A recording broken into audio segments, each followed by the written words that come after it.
So tough as nails as a coach, tough as nails as a player, probably some of the best hands in NHL and AHL history in regards to fighting. The great native of Kitimat, BC, 6'2", 200. Don't mess with this guy because Don will give you the punch. Don Nachbaur. He was a Canadian pro ice hockey player and coach. Was currently serving as head coach for the Wenatchee Wild in the Western Hockey League. He played 8 seasons in the NHL, including many campaigns in the AHL. But with the big show, he was there with Hartford, Edmonton, and Philadelphia between 1980 and 1990. He would later spend 4 years in the other AHL, the Austrian Hockey League. After retiring, he turned to coaching, including serving as head coach for over 20 seasons, primarily the WHL. He's also spent time as an AC for the LA Kings of the NHL. Now, again, born January 30th, 1959, he was raised in Prince George. He played his junior career with the very, very historical Billings Bighorns of the WHL in 2 seasons where he played 162 games, regular season playoffs, 87 counters, 89 assists, 176 points, but 350 minutes in the sin bin. Nachbaur still shares the WHL record for most goals in a playoff game. We had 5 on April 20th, 78 again at Vancouver against New Westminster. The Bighorns won 7-4. Now, when he played in the NHL with the Whalers, Oilers, and Flyers, it included a grand total of 14 years pro, including parts of 8 seasons in the NHL. In 223 NHL games, he had 23 counters, 46 assists, and 465 penalty minutes. He was the Whalers' third-round selection, 60th overall, in the 79 NHL entry draft. When he entered the league, they needed a good enforcer, and that's what he was, a power forward. He played 469 games in the AHL, where he scored 174 goals, 187 assists, for a total of 361 points. 1,452 penalty minutes. He did win the Calder Cup with the strong Hershey Bears in '88.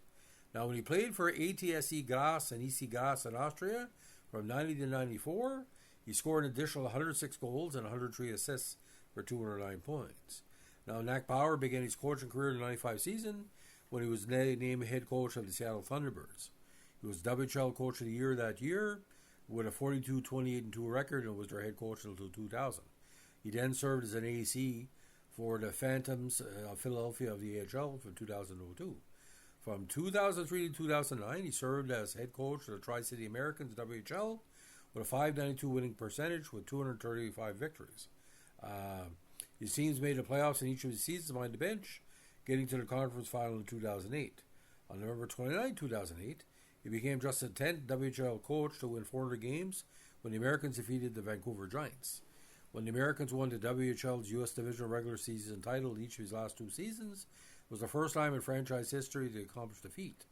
In the 2008 season, he won his second WHL Coach of the Year award when he led them to a 52-16-2-2 record with a franchise record of 188 points.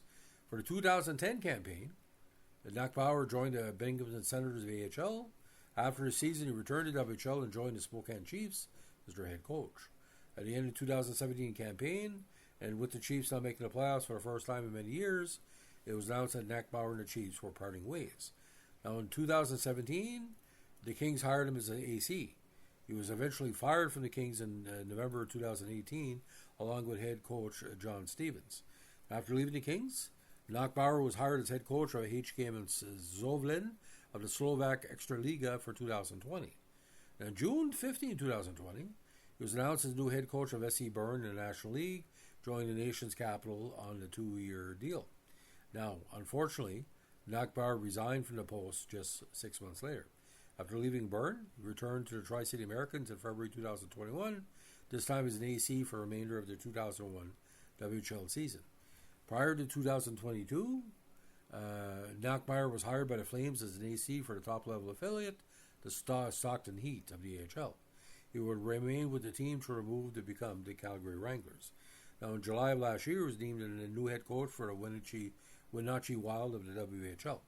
Now, started off with the Merit Centennials of the BC Junior Hockey League with 49 points in 54 games. Again, in 2 years with Billings, 97 goals in 2 seasons, regular season, and playoffs.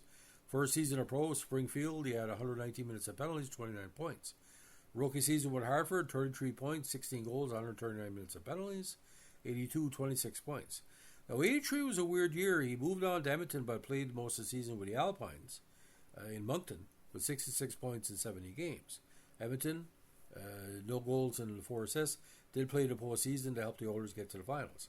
Now, he spent the next almost 3 years in the minors with New Haven, Hershey, and Eventually got back to the NHL in 86 with Philadelphia with a goal and assist in 2 games. Split time with Hershey and Philadelphia again in 87 and in 88, putting up massive penalty minutes and good points in Hershey. 89, again he split it, but he scored a goal in 15 games for Philadelphia that campaign. Back to Hershey in 1990, and again a cup of coffee, 2 games in the Flyers in 1990. Now he's 4 years in Austria, 43, 61, 64, and 41 points, 35 goals. It was his biggest season in 93. AHL, sit down for this. Nearly 1,700 minutes in penalties in less than 550 games.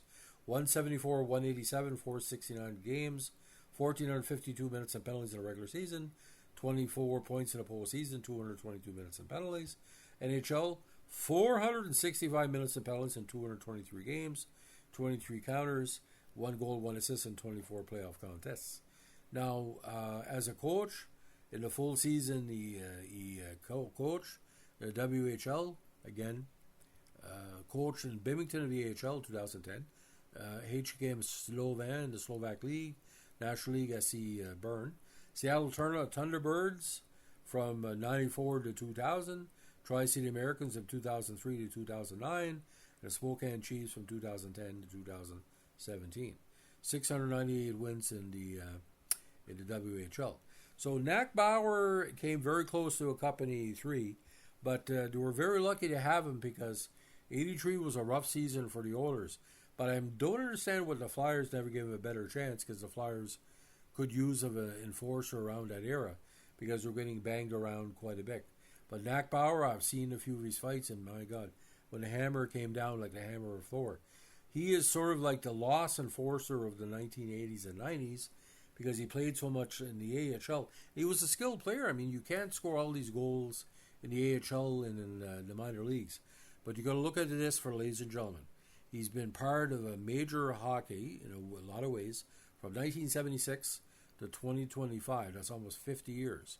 And he's not even, like I said, he's only 66. So from the age of 16 to now, he's been a dynamite part of hockey history, the WHL, the AHL, and beyond. And he has my big respect. I pronounce it Nachbaur. If anybody else has a different pronunciation, you're allowed to it. But we pronounce that in college as Nachbaur. Or not Nickbauer, but Nachbaur. That's just the maritime pronunciation. If some people are offended by that, well, take it up with Don, because I don't think anybody's done a podcast on him in quite some time. So that's the story of the great power forward, Don Nachbaur, the Hammer of Thor. I saw him fight for the Hartford Whalers, man. He was a favorite in whale country. If you like what we're doing here with our NHL podcast as part of Sports File, let us know when to like, comment, subscribe, or share.